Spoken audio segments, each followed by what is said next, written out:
Aí, pessoal, estamos gravando então sejam bem-vindos à nossa aula de análise 1, análise e desenvolvimento de sistemas 1. Como a gente já teve aí uma meia hora de conversa e de atualização sobre as informações novas do curso, essa aula introdutória vai ser um pouquinho mais rápida, a gente vai, né, só dar uma pinceladinha aí para não deixar passar em branco, tá? O que é a ideia, pessoal? A análise, ela trabalha com software. E para isso é importante a gente entender o que é software. A gente já passou por isso e algumas coisas dessas vão ficar um pouco repetitivas para vocês, especialmente porque vocês já fizeram uma disciplina de engenharia de software e estão fazendo engenharia 2. Tá? Mas o software é basicamente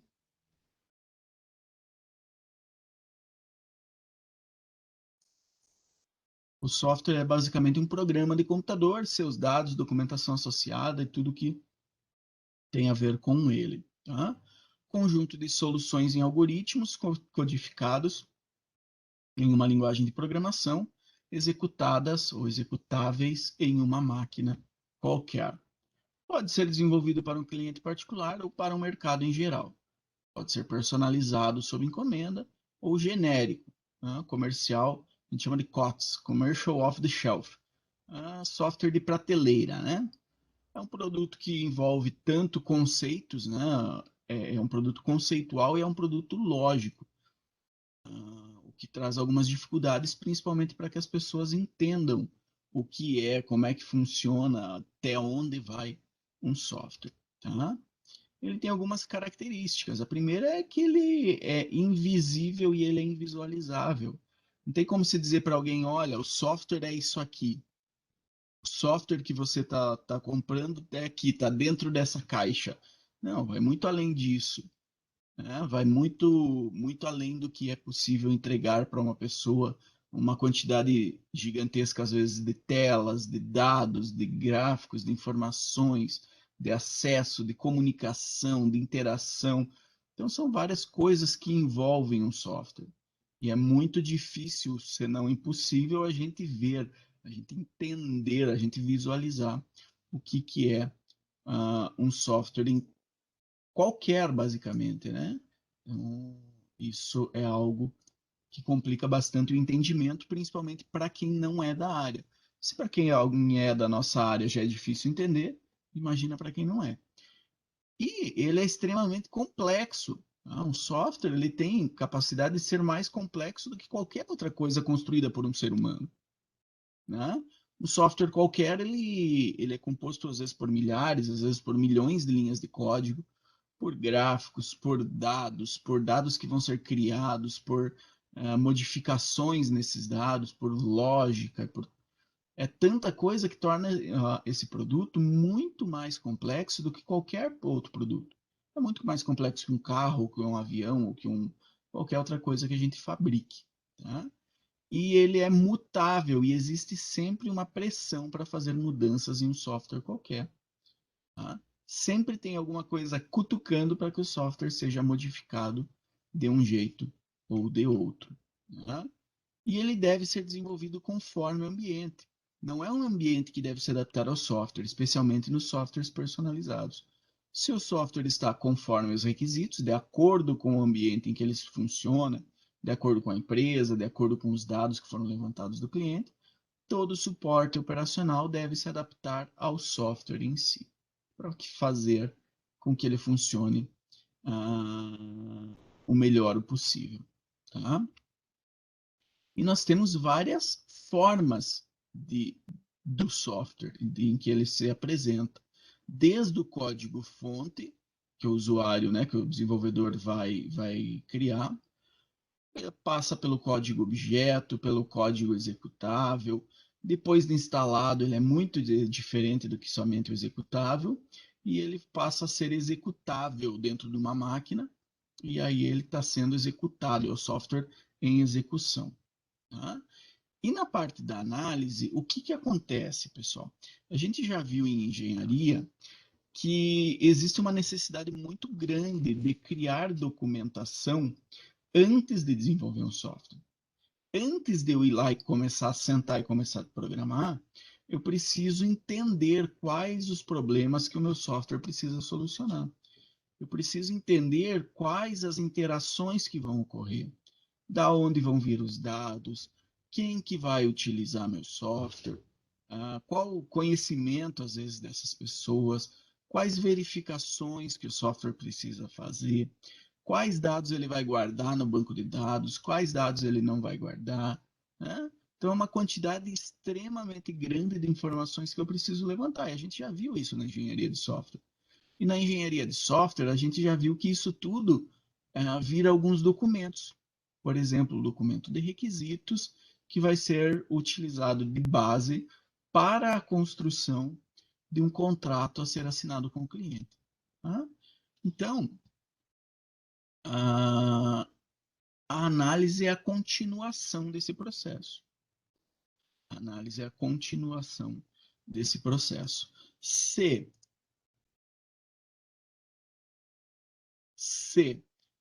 quando eu começo a desenvolver um software, tá?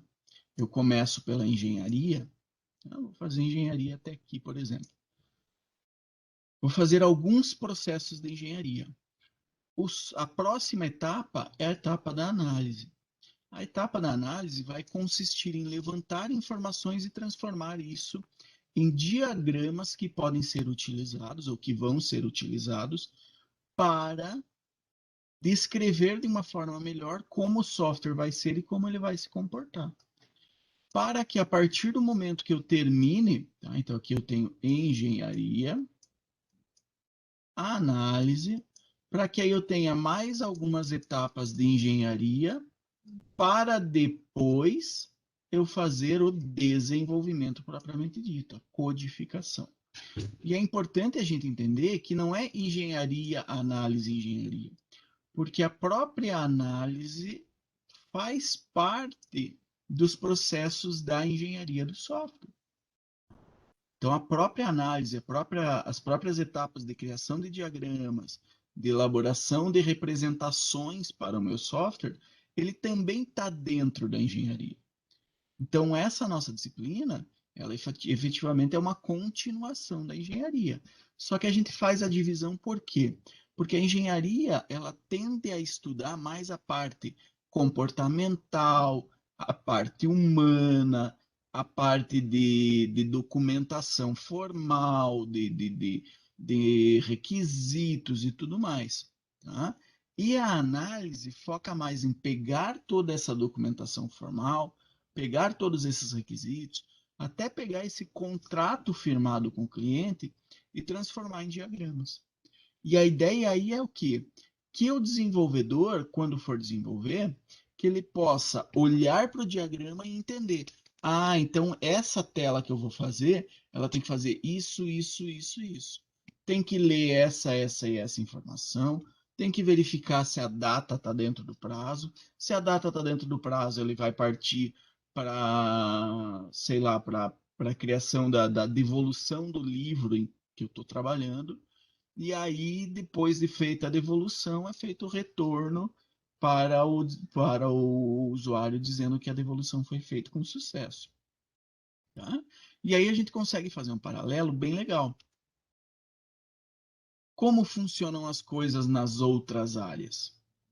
Engenheiro mecânico, antes de produzir uma máquina qualquer, ele vai lá e vai estudar o problema que ele quer resolver, vai fazer um levantamento de quais materiais ele pode utilizar, quais os problemas que envolvem, qual a temperatura que a máquina vai ter que suportar, qual a velocidade. Ele vai fazer um estudo completo sobre isso e vai fazer um desenho especificando cada parte da máquina e como ela vai funcionar, como ela vai interagir com as outras coisas, qual vai ser o comportamento dela.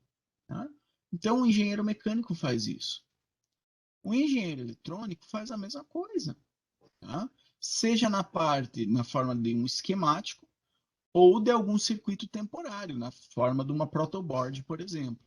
Então, isso aqui é um circuito que o engenheiro eletrônico vai fazer colocando os componentes que vão fazer parte né, do aparelho que ele quer criar. Seja aí uma fonte, seja um resistor, seja um diodo, seja algumas portas lógicas. Então, ele vai colocando todos os componentes para entender o que vai acontecer com o pulso elétrico quando ele chegar, sair de algum lugar até chegar em outro lugar. Se ele precisa ligar um motor ou não, se ele vai precisar acender alguns LEDs, se ele vai fazer uma comparação entre esses valores. Então, tudo isso ele faz no esquemático, no esquema antes, para poder estudar como que esse dispositivo vai se comportar. Da mesma forma, o engenheiro civil também cria planta antes de construir um prédio ou uma casa ou o que for. Nenhum engenheiro civil vai lá e vai dizer para o pedreiro, vai lá, mete uma sala aí que aqui vai ser a sala. Não, ele vai ter que criar uma planta antes, demonstrando como vai ser a organização das coisas no prédio, na casa, na construção que ele for fazer. Até para que ele possa planejar antes. Puxa, aqui é uma janela. Beleza, aqui é outra janela. Beleza. Aqui não tem janela. Por que não? Porque aqui é aonde ligam dois. Aqui são dois apartamentos diferentes. Aqui, para cá é um apartamento, para cá é outro. Então faz sentido ter uma janela aqui? Não, não faz. Então, quando for construído isso aqui, ele já tem que saber, opa, então aqui, essa parede, eu não posso ter janela ou comunicação nenhuma. De preferência, já vou fazer uma janela, uma parede um pouquinho mais grossa, com isolamento acústico melhor, porque provavelmente aqui vai ser a sala, o cara vai meter um rack aqui, esse aqui vai meter um rack aqui, e quando esse aqui no domingo estiver assistindo Fantástico no sofá, esse aqui vai estar querendo assistir canal Combate, e aí o barulho de um vai incomodar o outro. Tá? Então, esse cara tem que ver tudo isso antes de mandar construir. Ele tem que saber, olha, aqui vai ter tubulação, aqui é uma cozinha ou é o banheiro? Aqui são dois banheiros, né, na verdade, e provavelmente aqui vai ser uma cozinha. Beleza, então eu tenho que ter tubulação tanto para a cozinha quanto para o banheiro. Se é um prédio com vários andares, não adianta eu colocar o banheiro de um andar aqui e no outro andar eu colocar o banheiro aqui, porque esse cara quer usar o banheiro com vista para a rua. Não, e aí como é que eu faço com a tubulação? Atravesso de um andar para o outro? Não dá, né? Então, todo esse planejamento tem que ser feito antes. Porque se não, se não for feito antes, vai criar um transtorno tremendo. Ó, fizeram uma janela aqui no meio, beleza, e agora você mudou alguém para cá. O cara não gostou nem um pouco da janela. Aí vai ter que destruir a janela e criar uma parede. Aí o acabamento não vai ser tão bacana, porque né, é uma parede que foi destruída, vai ter que cuidar muito bem com o acabamento para não ficar emendas, para não ficar remendos e tudo mais. Então tem vários problemas que levam, né? Tem vários problemas que surgem quando a gente faz esse tipo de remendo. E a gente acaba achando que o software, o programa em si, não tem remendo porque é lógica. Não, tem remendo sim, tem gambiarra sim, né? E por isso precisa ser planejado de antemão, assim como o engenheiro civil faz com os prédios, assim como o engenheiro eletrônico faz com os equipamentos que ele vai criar, e assim como o engenheiro mecânico faz com as máquinas que ele vai produzir. Tá? Só que isso aqui é consenso. Todo engenheiro mecânico sabe que ele tem que fazer o desenho do equipamento que ele vai fazer.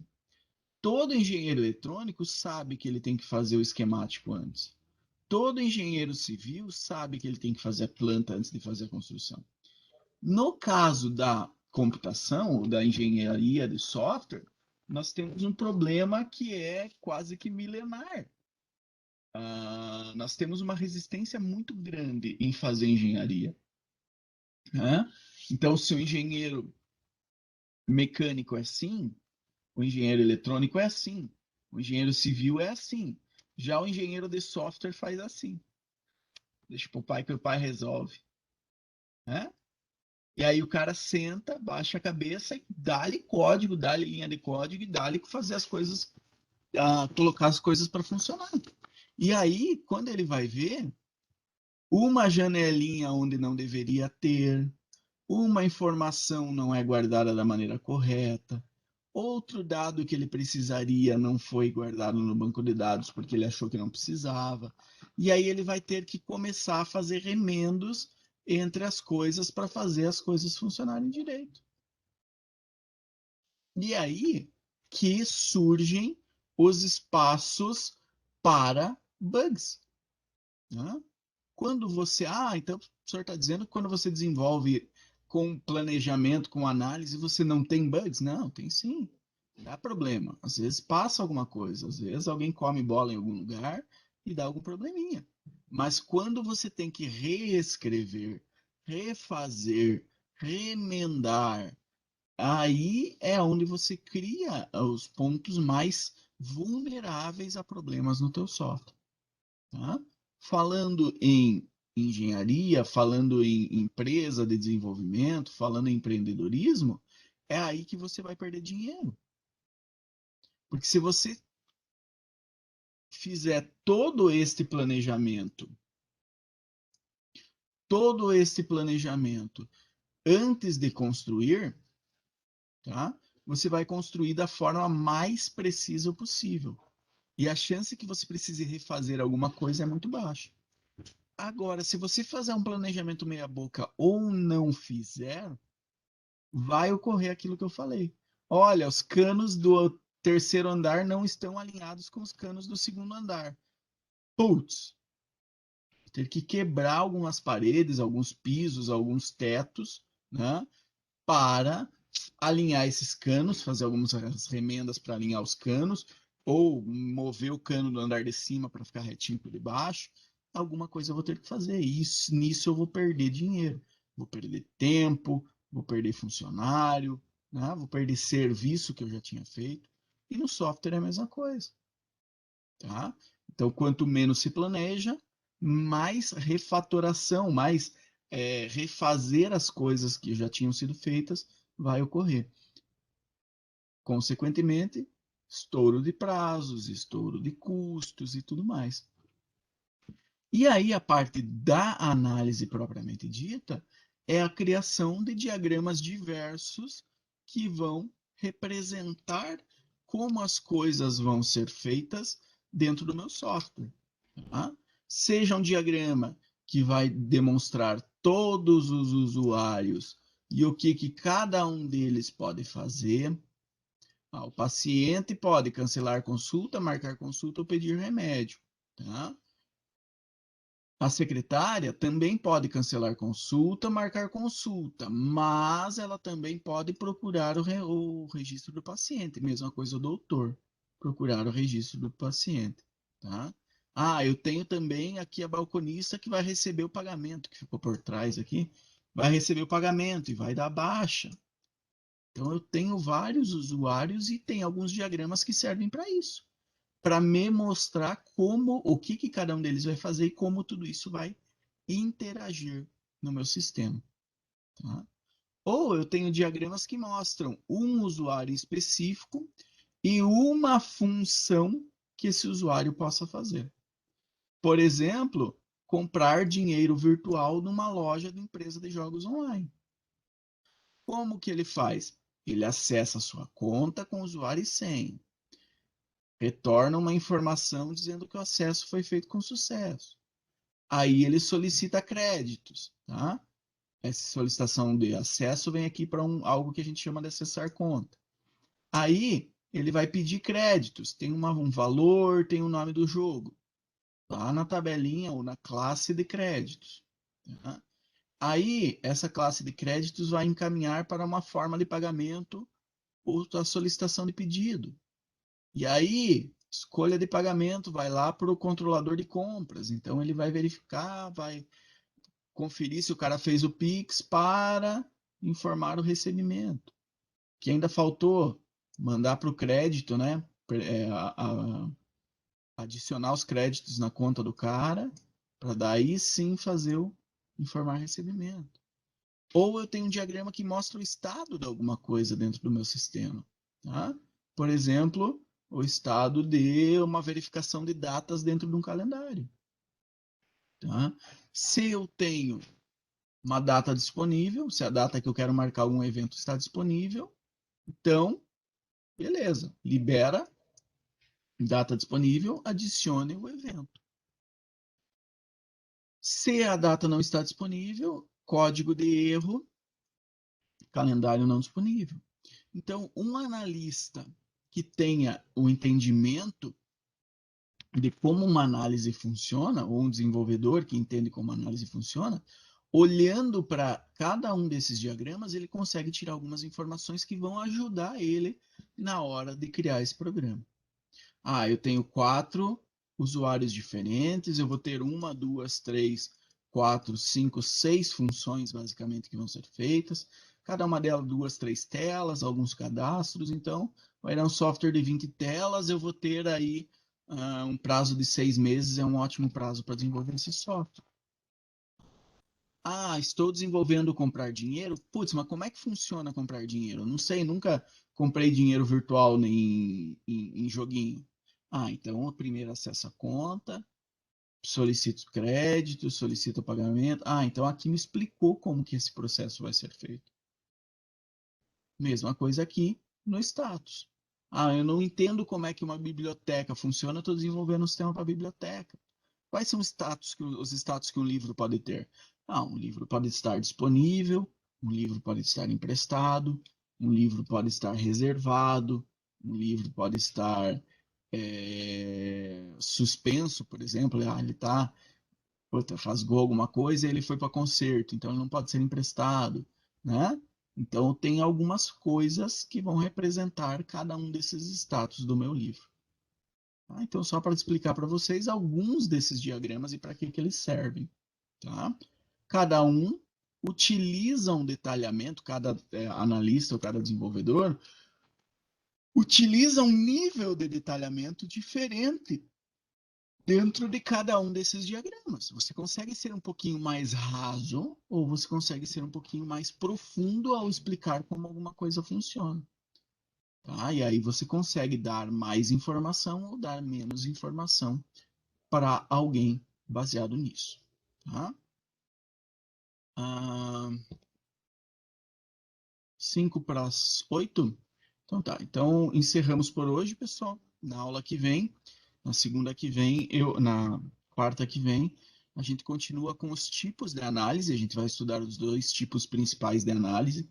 São análise estruturada moderna e análise orientada a objetos. Tá? Nós temos algumas atividades assíncronas para essa semana, então eu vou passar um materialzinho de leitura para vocês no Classroom, já entrem lá, tá? Vou passar um materialzinho de leitura, provavelmente hoje ainda, e uma pequena atividade para valer a presença da semana, tá? Já tirei o print de quem assistiu a aula, então não vou fazer chamada. Obrigado pela presença de todos. Se alguém tiver alguma pergunta, pode ficar à vontade para fazer.